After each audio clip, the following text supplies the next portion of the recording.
మన ఇద్దరి మధ్య ఒక మాట నిలబెట్టుకుందాం. ఓకే. ఏమండి, ఈవిడేమో నన్ను 2 నిమిషాలు మాట్లాడమంది, నేనేమో 5 నిమిషాలన్నా మాట్లాడతానని అడుగుతున్నా. మా ఇద్దరి మధ్య బేరం కుదరటం లేదు. మాట్లాడేది ఎవరి గురించి? పవన్ కళ్యాణ్ గురించి. పవన్ కళ్యాణ్ గురించి మాట్లాడాలంటే 2 నిమిషాలు మాట్లాడటం కంటే చాలా థ్యాంక్స్ అండి, సంతోషం అని వెళ్ళిపోవచ్చు. అలా చేయనా సార్? 2 నిమిషాలు ఇక్కడ, 3 నిమిషాలు నాతో ఫోన్లో మాట్లాడరా? Okay sir. పోనీ ఒకటి. ఇప్పుడు ఇక్కడి నుంచి లెక్కేసుకోండి టైము, ఇందాకది కాదు.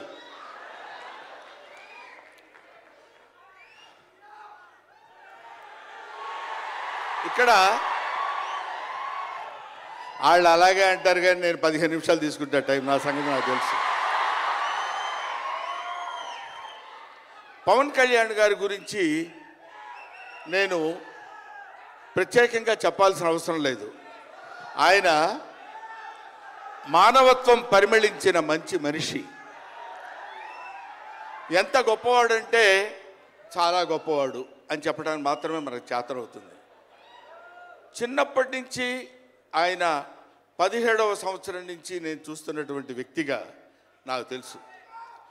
అప్పటి నుంచి ఇప్పటి వరకు ఏదో ఏదో ఏదో చెయ్యాలి అనేటువంటి తపనతోటి సమాజానికి ఏదో ఉపయోగపడాలి, I want to do something for the society sir అని చెప్పినప్పటి నుంచి ఇప్పటి వరకు నాకు తెలుసు. అప్పటి నుంచి ఇప్పటి వరకు ఎదురు లేకుండా తనంతట తను వేసుకున్నటువంటి బాటలో నడుస్తూ వెళ్ళాడు తప్ప ఎవరి బాటలో నడిచి వెళ్ళలేదు పవన్ కళ్యాణ్. మైండ్ తన బాటలో వస్తున్నటువంటి ముళ్ళు, అవాంతరాలు, కష్టాలు, సుఖాలు తనంతట తాను ఎదురు తిరిగి రొమ్ము విరిచి నడుచుకుంటూ వెళ్ళాడు తప్ప ఎవరు వేసుకున్న బాటలో వెళ్ళలేదు. ఆయన వేసుకున్న బాటలో 10 మందిని నడిపిస్తూ వచ్చాడు. ఒక్క మాటలో చెప్పాలంటే ఆయన ఒక స్వయం శిల్పి, తన్ను తాను చెక్కుకున్నటువంటి శిల్పి. హీస్ ఎఫర్ట్ పెట్టి కష్టపడి పైకి వచ్చిన వ్యక్తి కాదు, హీస్ డెస్టినేషన్. నాకు తెలిసి ఆయన జీవితం ఒక అద్భుతమైనటువంటి సౌందర్యవంతంగా కళాకృతిగా తీర్చిదిద్దినటువంటి వ్యక్తి. ఈయన దేవుణ్ణి ఎందుకు నమ్ముకున్నాడు అనేటువంటి ఆలోచన మనకు వస్తే, ఏదో ఒక మధ్యతరగతి కుటుంబంలో పుట్టినటువంటి వ్యక్తి అలా అలా తను తాను పెంచుకుంటూ వస్తే తెలియదు భగవంతుడు ఎక్కడ ఎలా తలుపు తిప్పుతాడో తెలియకుండా ఆయన తను ఎలా మలుపు తిప్పుకున్నాడంటే, ఈయన సినిమా యాక్టర్ ఏంటి, ఎవరితో మాట్లాడు, ఎటు పక్కన నిలబడతాడు, ఈయన సినిమా యాక్టర్ ఏంటి అని మనం అనుకుంటే, కాదురా నువ్వు సినిమా యాక్టర్ అయి తీరాలని చిరంజీవి గారు, సురేఖ గారి ప్రోత్సాహంతో అక్కడ అమ్మాయి ఇక్కడ అబ్బాయి అనే సినిమాలో యాక్ట్ చేశాడు. పోనీ యాక్ట్ చేశాడు, అలా అయిపోయింది. అయిపోయిన తర్వాత అంతటితో ఆగాడా? మళ్ళీ ఎందుకు తిరిగాడో ఈ పొలిటికల్ లైన్లో తిరిగాడు. ఇది ఆయన చేసుకుంది కాదు, ఇది ఒక డెస్టినీ ఆయన నడిపిస్తుంది. అలా తిరిగి తిరిగి తిరిగి లేచిన కెరటం గొప్పది కాదు, పడి లేచిన కెరటం గొప్పది. ఎంతమంది ఎన్నైనా అనుకోనివ్వండి, సముద్రం అంతా ఒకసారి ఎదురొచ్చి గుండెల మీద కొట్టినా సరే స్ట్రైట్గా నిలబడి చెప్పగలిగినటువంటి ఏకైక వ్యక్తి మా పవన్ కళ్యాణ్. ఆ రాయి అలా నిలబడి ఉంటుందంతే, సముద్రం వచ్చి గుద్దుకొని వెనక్కి వెళ్ళిపోవాలి తప్ప అది కదలదు.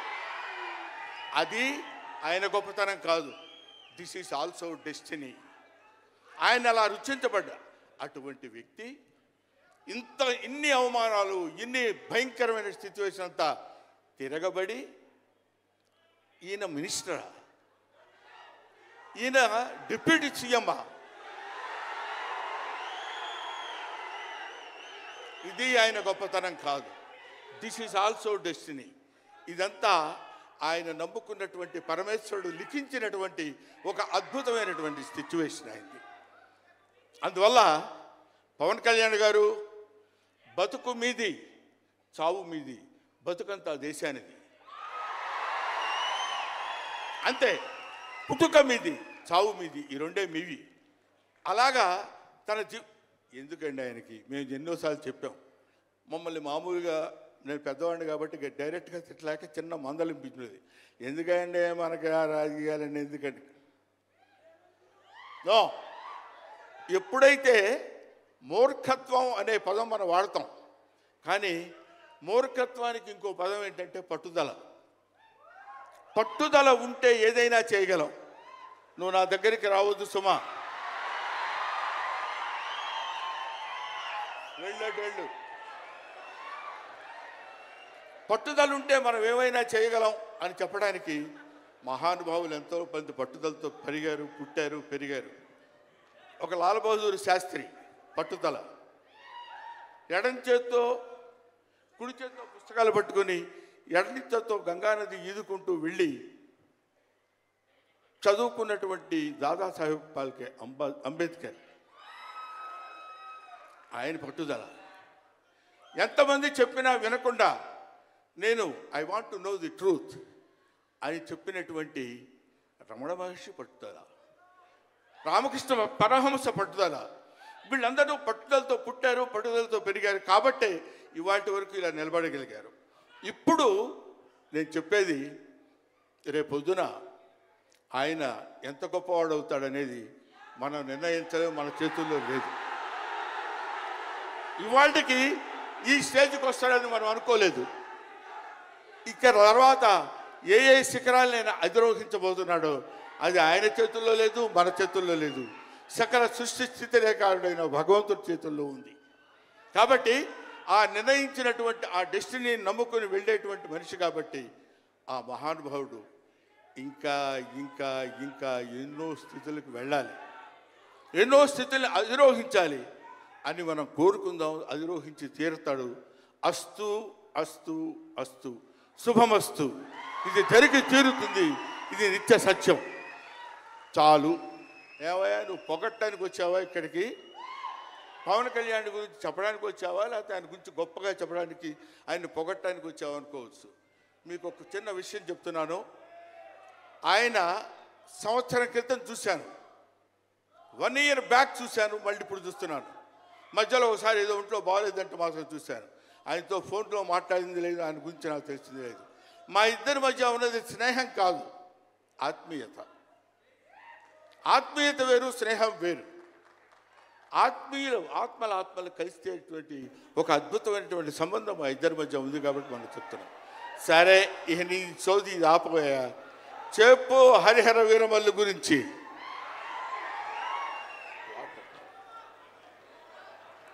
హరిహర వీరమల్లు ఇందాక తమ్ముడు భరణి చెప్పినట్టు, శివుడు ఒక్కడొస్తేనే, శివతాండవం చేస్తే 14 లోకాలు దద్దరిల్లిపోతాయని చెప్తారు. అవునా?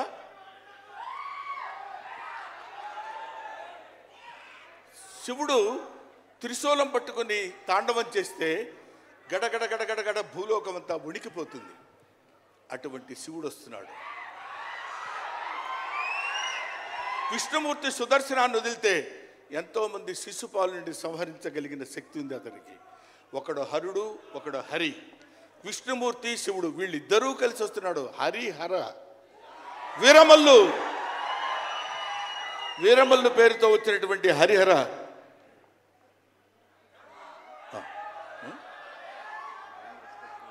ఓకే, అందుకని హరిహర వీరమల్లు గురించి మధ్యలో చిన్న డిస్టర్బెన్స్ జరిగింది సార్. సరే, ఏదేమైనా ఆ సినిమా గురించి ఇంక నేను చెప్పాల్సిన పని లేదు, మీరు చూస్తారు కాబట్టి నేను మాట్లాడదు. ఎందుకంటే పవన్ కళ్యాణ్ గారి గురించి ఆవిష్కరించి ఆయన గురించి 2 ముక్కలు చెప్పాలని. సరే, సినిమా గురించి అంటారా, ఇంకా ఆయన గురించి మనం ప్రత్యేకంగా చెప్పాల్సిన అవసరం లేదు. ఆయన అలా కొట్టుకుంటూ ఇంకా రచ్చ కింద ఉంటుంది. ఇప్పటికే పవన్ కళ్యాణ్ గారు, మరి ఆయన జాతకం ఏంటో నాకు తెలియదు, ఇలాంటి స్టైల్. అప్పుడప్పుడో ప్యాంటు మీద ప్యాంట్ వేసుకుంటే స్టైలు. ఆయన